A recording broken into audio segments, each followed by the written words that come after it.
நம்முடைய பிரயோஜனத்துக்காகவே நம்மை சிட்சிக்கிறார். அல்லேலூயா. அவர்கள் தங்களுக்கு நலமென்று தோன்றினபடி கொஞ்சம் காலம் சிட்சித்தார்கள். இவரோ தம்முடைய பரிசுத்தத்துக்கு நாம் பங்குள்ளவர்களாகும் பொருட்டு நம்முடைய பிரயோஜனத்துக்காகவே நம்மை சிட்சிக்கிறார். ஆமென். அமருவோம். அல்லேலூயா. இன்று தேவன் நமக்கு வெளிப்படுத்தி இருக்கிற இந்த 2 வேத வசனங்கள், அல்லேலூயா. ஒன்று, சுன்னத்துக்காரனுக்கு எச்சரிக்கையாயிருங்கள். சுன்னத்துக்காரனுக்கு எச்சரிக்கையாயிருங்கள். பொல்லாத வேலையாட்களுக்கும் எச்சரிக்கையாயிருங்கள். நாய்களுக்கும் எச்சரிக்கையாயிருங்கள். 3 எச்சரிப்பை சொல்லி இருக்கிறார். அல்லேலூயா.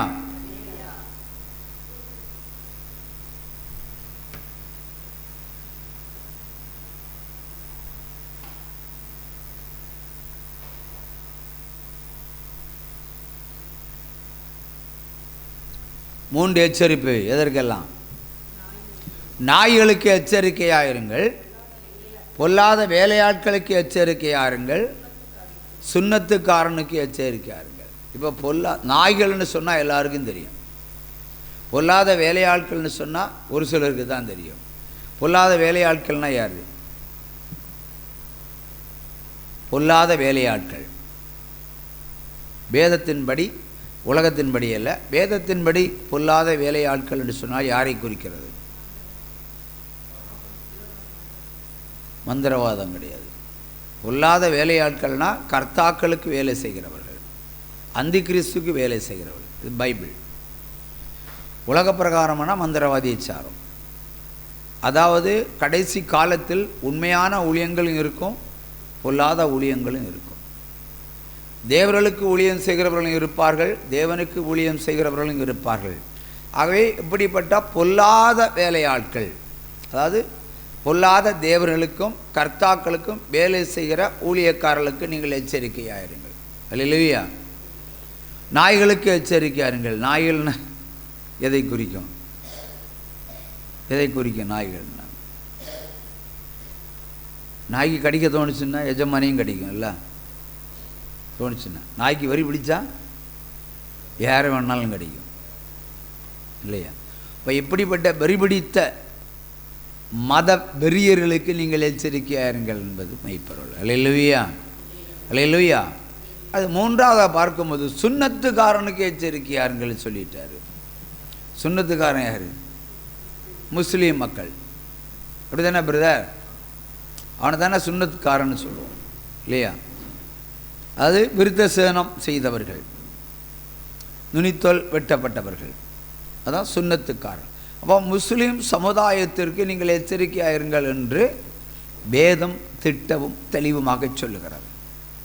நான் ஏற்கனவே சொன்னபடியாக அந்தி கிறிஸ்து எங்கிருந்து வருவான்னு கேட்டால், நம்ம இந்தியாவை பொறுத்தவரையில் இந்து மதத்திலிருந்து வருவார்கள் என்று எல்லாரும் எதிர்பார்த்து கொண்டிருக்கிறார்கள். அது ஏனென்று சொன்னால் நமக்கு இருக்கிற மத வெறி, அது நமக்கு இருக்கிற மத வெறி. இப்போ கிறிஸ்தவர்களுக்கு, இந்தியாவில் இருக்கிற கிறிஸ்தவர்களுக்கு என்ன மத வெறி இருக்கிறது? முஸ்லீமை பகைக்க மாட்டோம், ஆனால் இந்துக்களை நாம் பகைப்போம். பகைக்கிற சுபாவம். ஏனென்றால் அவங்க விக்கிரகத்தை வழிபடுகிறவர்கள் என்று குற்றம் சுமத்துகிறோம்.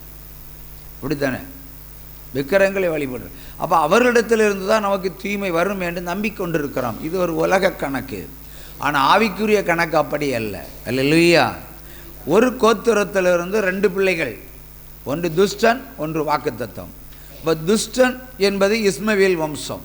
இப்போ இஸ்மவேல் வம்சத்திற்கு எச்சரிக்கையாயிருங்கள் என்று அக்காலத்திலே தேவன் எழுதி வைத்திருக்கிறார். ஆகவே கடைசி காலம், கடைசி நேரம் அவர்களிடத்தில் இந்த உலகம் ஒப்படைக்கப்படும். அல்லேலூயா. யாரிடத்தில் ஒப்படைக்கப்படும்? முஸ்லீம் சமுதாயத்திற்கு தான் ஒப்படைக்கப்படும். கிறிஸ்தவரிடத்தில் ஒப்படைக்க மாட்டார், நிச்சயம் ஒப்படைக்க மாட்டார். இந்து மக்களிடத்திலையும் ஒப்படைக்க மாட்டார், அவரிடத்திலும் ஒப்படைப்பார். ஏனென்றால் ஒரு கோத்திரத்திலிருந்து பிரிந்து போனவர்கள். அல்லேலூயா. ஒரு தகப்பன் என்பது ஆபிரகாம் இல்லையா?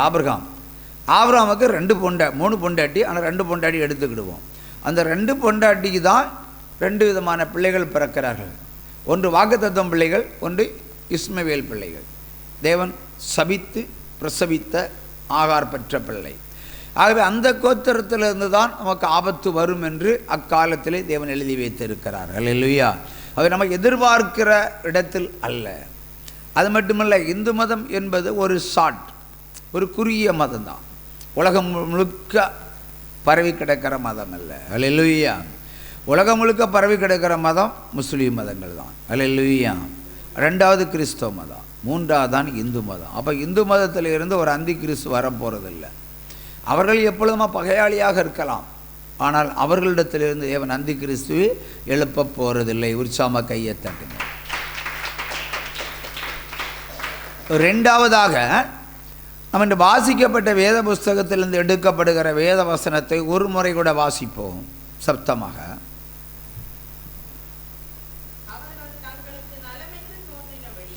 அவர்கள் தங்களுக்கு நலம் என்று தோன்றினபடி கொஞ்சம் காலம் சிட்சித்தார்கள். இவரோ தம்முடைய பரிசுத்தத்திற்கு நாம் பங்குள்ளவர்களாகும்படி நம்முடைய பிரயோஜனத்திற்காகவே தேவன் நம்மை சிட்சிக்கிறார். சூப்பர் வசனம், கையை தட்டுங்க. இப்போ தேவனுடைய சிட்சை யாருக்கு வரும்? அவருடைய பிள்ளைகளுக்கு தான் வரும். தேவனுடைய தண்டனை யாருக்கு வரும்? அவருடைய பிள்ளைகளுக்கு தான் வரும். அவர் எதற்கு சிட்சிக்கிறார்? எதற்கு சிட்சிக்கிறார்? அவருடைய பரிசுத்தம் உங்களுக்கு வேண்டும் என்பதற்காகவும் உங்களுடைய பிரயோஜனத்திற்காகவும் தான் தேவன் சிட்சையை அனுப்புகிறார். அல்லேலூயா. ஆகவே தேவனுடைய சிட்சையை விரும்பாத மனிதன் இருக்கவே கூடாது. தேவன் சிட்சிக்கும் போதெல்லாம் அவருடைய கருத்திலே நாம் ஒரு பாத்திரமாக, ஒரு களிமண்ணாக இருந்து விட வேண்டும். அப்பொழுது அவர் விரும்புகிற பரிசுத்தம் நம்மிடத்தில் உண்டாகும் என்கிறார். இப்போ அவர் யாரையும் பகைக்கிறவர் அல்ல, எல்லோரையும் பரிசுத்தமாக்க விரும்புகிற தேவன். இப்போ பரிசுத்தமாக்கப்படுகிற ஒவ்வொரு மனிதனையும் அவர் சிட்சிப்பார். எதற்கு சிட்சிக்கிறார்? நீங்கள் அவருக்கும் உங்களுக்கும் பிரயோஜனப்படக்கூடிய ஒரு பாத்திரமாக பயன்படுத்துவதற்கு தான். சட்டிப்பானை கடைக்கு போகிறோம், ஒரு பாத்திரத்தை வாங்குகிறோம். எப்படி வாங்குவோம்? ஒரு மண்பானையை எப்படி வாங்குவோம்? நல்லா தட்டி பார்த்து வாங்குவோம். ஏன் தட்டி பார்க்குறோம்? இவர் சொல்லுவார், ஏன் மண்பானையை தட்டி தட்டி பார்க்குறோம்? வெந்திருக்கிறா வேகல. என்ன மரிச்சினிக்கலங்க? அது கஞ்சி வச்சா ஒழுவப்படா. ஆகவே பானையை தட்டி பார்த்து வாங்குகிறோம் இல்லையா? தப்பு இல்லை. அடுத்து என்ன பார்ப்போம்? ஓட்டை இருக்கான்னு பார்ப்போம். ஓட்டை எப்படி பார்க்க முடியும்? பானையை தூக்கி நம்ம மூஞ்சியில் வைப்போம் இல்லையா? நம்முடைய முகத்தை பானைக்குள் செலுத்தி எங்கேயாவது ஓட்டை இருக்கான்னு பார்ப்போம். இப்போ தட்டி பார்க்குறோம், ஓட்டை இருக்கிறான்னு பரிசோதித்து பார்க்குறோம். ஒரு பானை வாங்குகிற நீங்களே இந்த ரெண்டு காரியத்தையும் செய்யும்போது தேவன் ஒரு பிள்ளை என்ன செய்வார்? தட்டி பார்ப்பார் இல்லையா? ஓட்டை இருக்கான்னு பார்ப்பார். ஓட்டை என்பது பாவம். தட்டி பார்க்கறது, நீ நல்லா பக்குவப்பட்டிருக்கிறாய, பரிசுத்தத்திற்குள் பக்குவப்பட்டிருக்கிறாய. பரிசுத்தத்திற்குள் பக்குவப்படலைன்னா உடனே சிட்சையை தந்துடுவார். எதற்கு? நீங்கள் பிரயோஜனப்படத்தக்கதாய், அவர் பிரயோஜனப்படத்தக்கதல்ல. அவருடைய பரிசுத்தம் நமக்கு வேண்டும். இந்த உலகத்தில் வாழ வேண்டுமானால் பரிசுத்தம் இருந்தால் மட்டுமே இந்த பூமியில் மீதியாயிருக்க முடியும். பரிசுத்தம் உள்ளவர்களுக்கு இந்த உலகத்தில் எல்லாம் கூடும், கூடாதது ஒன்றுமில்லை. அல்லேலூயா. ஆகவே பரிசுத்தம் அடைவதற்கு தான் அவர் உங்களை சிட்சிக்கிறார். அவர் சிட்சிக்கும் போது, அவர் சிருஷ்டிக்கும் போது, அவர் அடிக்கும் போது, அவர் தண்டிக்கும் போது, அவர் சோதிக்கும் போது நாம் அவருக்கு விரோதமாய் நாவின் வார்த்தைகளை எடுத்து பயன்படுத்தக்கூடாது. அல்லேலூயா. இன்னும் கொஞ்சம் சிட்சையை தாருங்கன்னு யாராவது கேட்பாங்களா? யாராவது கேட்பாங்களா பிரதர்? இன்னும் கொஞ்சம் சிட்சையை தாங்க, நான் இன்னும் கொஞ்சம் அதிகமாய் பரிசுத்தமாகட்டும் என்று கேட்குற ஆத்துமக்கள் உண்டா? கிடையாது. ஆனால் இருக்கணும். அப்போ உடனே சிட்சையை நிறுத்திடுவார். புரியுதா? ஆண்டவனை திராணிக்கு மேலே உன்னை சோதிக்க மாட்டேன்னு சொல்லியிருக்கார்ல. திராணிக்கு மேலே உன்னை சோதிக்க மாட்டேன். நமக்கு என்ன திராணி உண்டு என்பதை அவர் அறிந்திருக்கிறான, நீங்கள் அறியலை. இன்னும் திராணி இருக்குன்னு சொன்னால் இன்னும் சோதிப்பார் அவர். திராணி உள்ள வரைக்கும் உங்களை சோதித்து உடம்புட்டு உங்களை மேலும் மேலும் பரிசுத்தமாக்கித்தான் அவர் பரலோக ராஜ்யத்துக்கு கூட்டிகிட்டு போவார். ஹல்லேலூயா. அதற்கு அடையாளமாக வேதம் சொல்லுகிறது. ஹல்லேலூயா. இன்னொரு வசனம், பரிசுத்தம் இல்லாதவன் தேவனை தரிசிப்பது இல்லையே. பரிசுத்தம் இல்லாதவன் தேவனை தரிசிப்பதில்லையே. இப்போ தேவனை தரிசிக்க வேண்டுமானால் அவருடைய சிட்சை வேண்டும் இல்லையா? அவருடைய சிட்சை வேண்டும். அவருடைய சிட்சை இருந்தால் நாம் ஒரு நாள் தேவனை சந்திப்போம். கட்டாயம் இந்த உலகத்திலே சந்திப்போம். இந்த உலகத்தில் இயேசு கிறிஸ்துவை பார்க்காத எந்த மனிதனும் பரலோகத்தில் போய் சேருவதில்லை. எல்லாம் நினச்சிருப்பாங்க, இங்கே நம்ம செத்துருவோம், அங்கே போய் பார்த்துருவோன்னு. இங்கே பார்க்கலைன்னா அங்கேயும் பார்க்க முடியாது. இந்த உலகத்தில் இயேசு கிறிஸ்துவை பார்த்த பிறகுதான் நமக்கு மரணம் உண்டாக வேண்டும். முகமுகமாய் பார்க்க வேண்டும். முகமுகமாய் பார்த்தால் மட்டுமே பரலோக ராஜ்யம். இயேசு கிறிஸ்துவை நீங்கள் இதுவரைக்கும் பார்க்காவிட்டால் உங்களிடத்தில் இன்னும் பாவக்கரை ஒட்டி கிடக்கிறது என்பதுதான் அர்த்தம். ஆகவே இனியும் அவர் உங்களை சிட்சிப்பார் என்பதுதான் மெய்ப்பொருள். இங்கே இயேசு கிறிஸ்துவை எப்பொழுது முகமுகமாய் பார்க்கிறோமோ அப்போவே நம்ம பரிசுத்தம் அடைந்து விட்டோம் என்பதுதான் மெய்ப்பொருள். இங்கே நம்ம உலகத்தில் தேவனை பார்த்து விட்டால் கட்டாயம் செத்தா அங்கே போய் பார்ப்போம். இல்லையா? இங்கே பாவியாய் ஒருவன் மரித்து போனால் அங்கே போய் எப்படி இயேசுவை பார்க்க முடியும்? பார்க்க முடியாது. இங்கே பார்க்கலன்னா அங்கே எப்படி பார்க்க முடியும்? அது மகா பரிசுத்த ஸ்தலம் இல்லையா? இந்த உலகத்தில் அது உலகத்தில் இருப்பதை விட மகா பரிசுத்த ஸ்தலம் அங்கே. இது உலகம் சேர்ந்த இடம். ஆனாலும் நம்ம தேவனை முகமுகமாய் பார்க்கவில்லை என்று சொன்னால் பரலோக ராஜ்யம் கிடைக்காது. ஆகவே அந்தி கிறிஸ்துவை பார்த்துக்கிட்டு இயேசு கிறிஸ்து என்று சொல்லாதீங்க. அல்லேலூயா.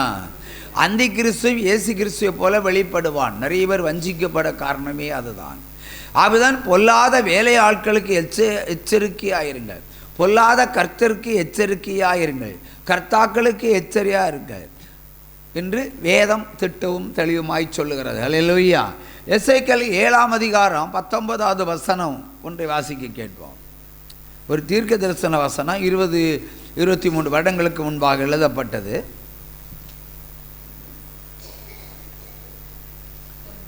எசேக்கியேல் 7ஆம் அதிகாரம் 19வது வசனம்.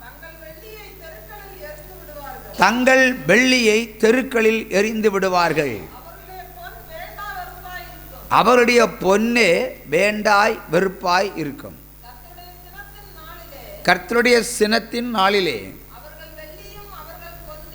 அவருடைய வெள்ளியும் பொன்னும் அவர்களை விடுவிக்க மாட்டாது. அவர்கள் அதனால் தங்கள் ஆத்துமாக்களை திருப்தியாக்கப் போவதும் இல்லை, தங்கள் வயர்களை நிரப்புவதும் இல்லை. அவருடைய அக்கிரமமே அவர்களுக்கு இடரலாக இருக்கிறது. திரும்ப ஒரு முறை வாசி, 2 முறை வாசி.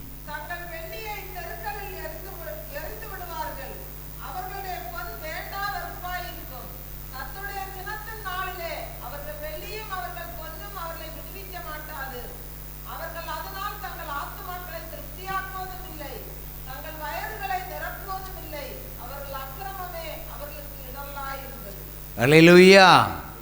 அந்நாட்களில், அதாவது இந்நாட்களில், இனி வரப்போகிற நாட்களில், அன்று எழுதப்பட்ட காலத்தில் அது அந்நாட்கள். நான் இப்பொழுது சொல்கிறேன், இனி இந்நாட்களில் பொன்னும் வெள்ளியும் வீதியிலே கொட்டப்படும். ஏனென்றால் அதற்கு வேண்டாவறுப்பாக இருக்கிறது. அதற்கு அடையாளமாக இப்பொழுது ஒரு சட்டம் வந்திருக்கிறது. என்ன சட்டம் வந்திருக்கிறது? நகையை அடகு வைக்கிறவர்களுக்கு ஒரு சட்டம் வந்திருக்கிறது இல்லையா? அதாவது உடமஸ்தன் மட்டுமே நகையை அடகு வைக்க முடியும். அப்படியானால் நீங்கள் ஒரு 10 பவுன் நகையை வாங்கியிருப்பீங்க, பில் இல்லாமல் வாங்கியிருப்பீங்க, ஜிஎஸ்டி இல்லாமல் வாங்கியிருப்பீங்க. அப்போ அந்த நகைக்கு சொந்தக்காரன் நீங்கள் அல்ல, அரசு சட்டத்தின்படி. அப்போ உங்களுக்கு அந்த பொண்ணை கொண்டு அடகு வைக்க முடியாது. சாப்பாடு வாங்கிறதுக்கோ இல்லை வீட்டில் ஒரு சுபகாரியங்கள் பயன்படுத்துவதற்கோ இந்த நகையை அடகு வைக்க போனாலும் ஒருவன் எடுக்க மாட்டான். வெள்ளியை விட கேவலமாய் போய்விடும். அதான் உங்களுடைய அந்த அக்காலத்தில் நகை பொன்னும் வெள்ளியும் உங்களுக்கு வேண்டா வெறுப்பாக இருக்கிறது. அடகு வச்சா தானே பணம் கிடைக்கும். பணம் கிடைச்சா தானே சில சுபோக காரியங்கள் பயன்படுத்த முடியும். இப்போ பயன்படுத்த முடியாத அளவிற்கு அரசாங்கமே ஒரு சட்டத்தை கொண்டு வந்திருக்கிறது, ஒரு திட்டத்தை கொண்டு வந்திருக்கிறது சொன்னால் இது எச்சரிப்பு மணி அல்ல, இது கடைசி மணி தான். அல்லேலூயா, அல்லேலூயா. இப்பொழுது அது பேலன்ஸில் இருந்தாலும் அது ஸ்டெடியாக ஸ்ட்ராங்காக வரத்தான் செய்யும். அப்பொழுது இந்நாட்களிலே பொன்னுக்கும் வெள்ளிக்கும் மோகம் இருக்கிறது, பரிசுத்தத்திற்கு மோகம் இல்லை. பொன்னுக்கும் வெள்ளிக்கும் பணத்திற்கு மோகம் இருக்கிறது. அவளை சேர்த்து வைக்கிற பொன்னும் வெள்ளியும் நம்ம அடகு வைக்க முடியாது. அப்போ இருந்த என்ன பிரயோஜனம்? இருந்த என்ன பிரயோஜனம்? ஒரு பிரயோஜனம் இல்லையே. அப்பொழுது வேண்டா வெறுப்பாக தூக்கி எறிவார்கள், வீதியில் அது கொட்டி கிடக்கும். அது பரிசுத்தவான்களுக்கு தேவன் கொடுப்பார் என்று சொல்லியிருக்கிறேன். அல்லேலூயா. பரிசுத்தவான்கள் போட்டால் தான் இனி அது நகை, இல்லைன்னா அது வெள்ளிக்கொப்பான ஒரு தங்கம் அப்படியாக மாறிவிடும்.